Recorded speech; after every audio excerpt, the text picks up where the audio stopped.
Alain Boignet, un peu avec la même grille de lecture, hein, cette grille de lecture de faire un état des lieux aujourd'hui, et puis une grille de lecture qui consiste à avoir dans ce schéma très particulier afghan d'humanitaire, donc un peu embarqué entre guillemets, les points positifs, les points négatifs qu'on peut mettre en avant aujourd'hui et les leçons qu'on en tire. Oui, je voudrais revenir sur deux, trois éléments de compréhension du contexte, hein. Euh,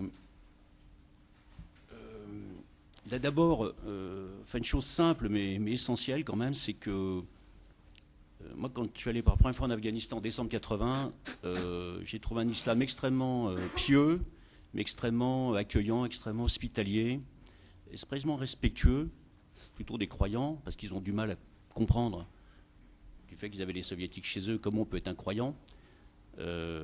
Pour eux, c'est un monde difficile à imaginer, tout simplement. C'est pour ça que le combat était si rude.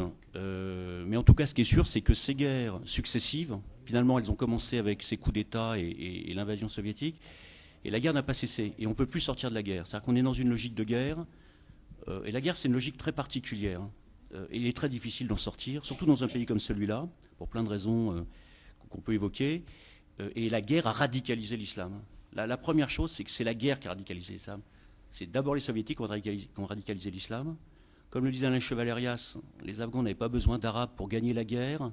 Les Américains y ont prêté la main, ainsi que les pays du Golfe. Ils ont rendu un mauvais service à ce pays. Et c'est vrai que les Arabes d'Al-Qaïda ont une grande responsabilité dans les malheurs de l'Afghanistan. Juste une anecdote d'ailleurs, c'est que je discutais un jour avec des très très proches de Massoud après son assassinat, et je leur ai dit, est-ce que vous pensez que Mollah Omar était au courant des attentats que préparaient Oussama Ben Laden et ses amis? Ils ont levé les bras au ciel en me disant, c'est vraiment des gens proches de Massoud. Et ils m'ont dit, mais Alain, bien sûr que non, Mollah Omar n'était pas au courant. Je ne sais pas ce que ça vaut. Enfin, comme ils n'aimaient pas les talibans et Mollah Omar, et je pense qu'en fait, Al-Qaïda a instrumentalisé les talibans au service d'un autre agenda. Et si c'est ça la réalité, je n'en sais rien, alors ça veut dire qu'il y avait peut-être dès le départ des marges de manœuvre en termes de discussion avec les uns les autres et on ne les traite pas de la même manière. Vous voyez, ça fait toute la différence, parce que quand on met tout le monde dans le même panier, avec les plus radicaux, les plus méchants, et que les autres le sont moins ou ne le sont pas, bah évidemment, je veux dire, ça conduit à des conséquences assez graves, quoi.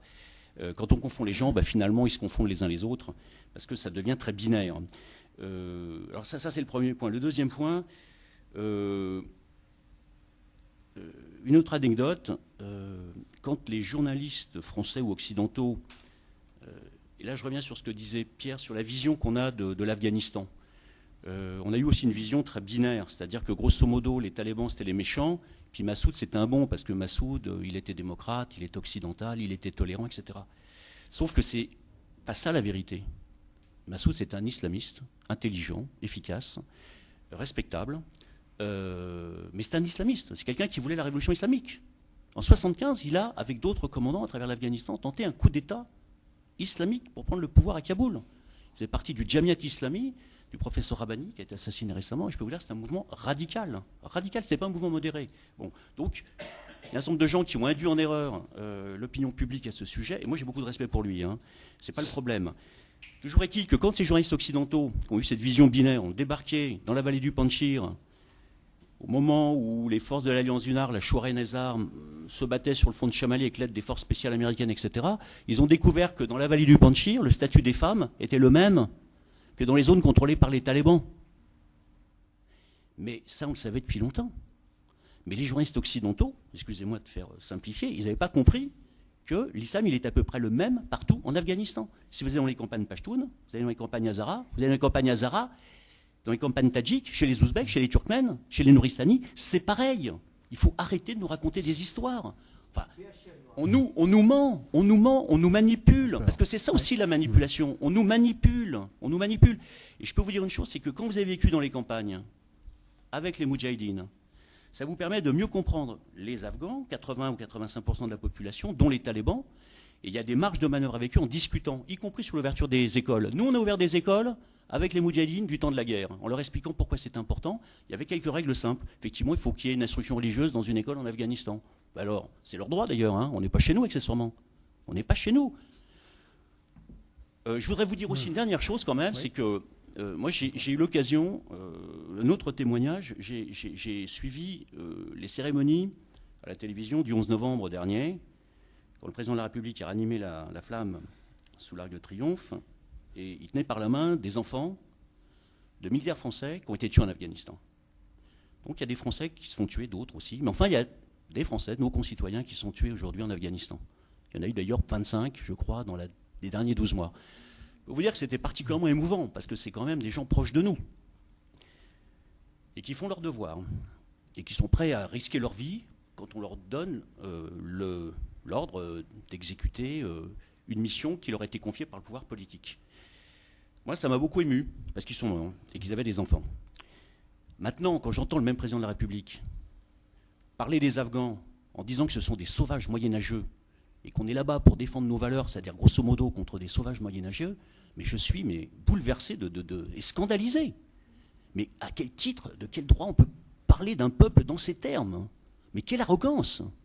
C'est pour justifier la guerre qu'on dit ça. Mais on n'a pas besoin de ça pour justifier une guerre. On peut donner d'autres raisons. De la même manière qu'on n'a pas besoin d'évoquer des motifs humanitaires pour intervenir en Libye. Ça suffit d'utiliser l'humanitaire. Je veux dire, il y a des motifs politiques. On peut être légitimes, ou en tout cas qui peuvent être sensés, qu'on peut évoquer. Mais dire ça des Afghans, je peux vous dire que quand on dit ça des Afghans, ça n'injurie pas seulement les talibans, ça injurie l'immense majorité du peuple afghan. Parce que la majorité du peuple afghan, ils ne savent pas lire et écrire. Et est-ce que les gens qui ne savent pas lire et pas écrire, ils n'ont pas le droit d'exister? Ils n'ont pas l'air d'être des êtres humains? Moi, je peux vous dire, j'ai appris beaucoup de gens qui ne savent pas lire et écrire en Afghanistan et dans d'autres pays du monde. Alors cette arrogance occidentale, des gens éduqués, qui veulent expliquer que c'est le modèle et que les autres, c'est vraiment des sauvages, mais c'est insupportable. Très affectif, merci.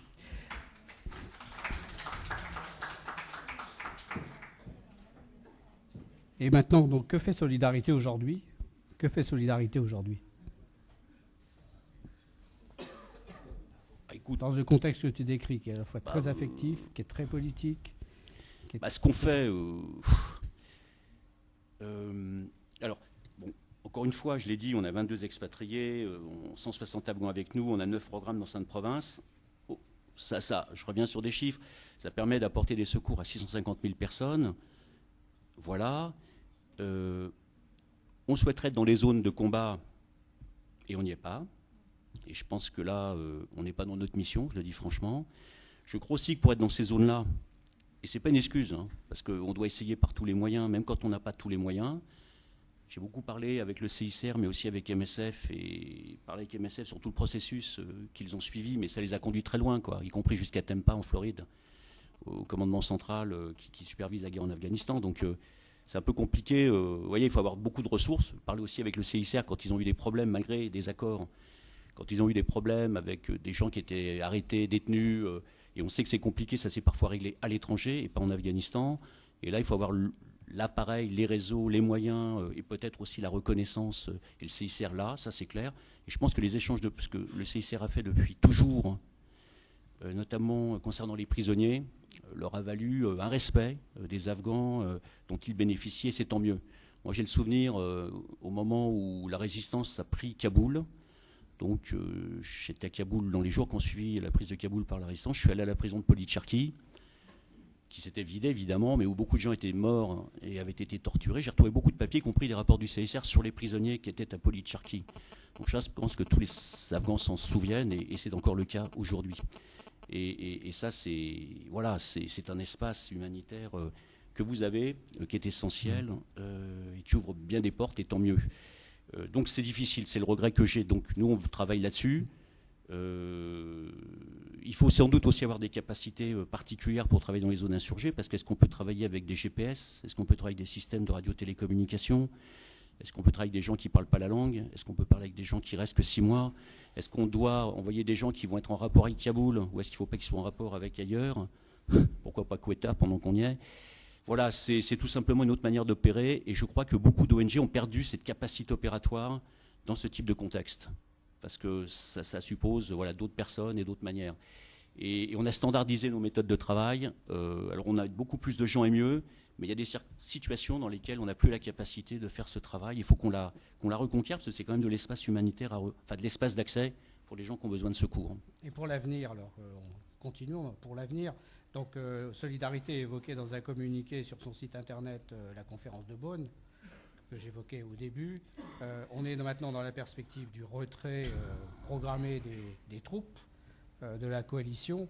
Comment est-ce qu'une ONG comme Solidarité, qui est depuis 31 ans là-bas sur place, envisage un redéploiement de son travail? Un mot modeste sur la manière dont on peut voir ce qui va se passer et en conséquence, qu'est-ce qu'on doit faire? Qu'est-ce qu'on doit faire et qu'est-ce qu'il faut qu'on soit capable de faire, ce qui est un peu différent.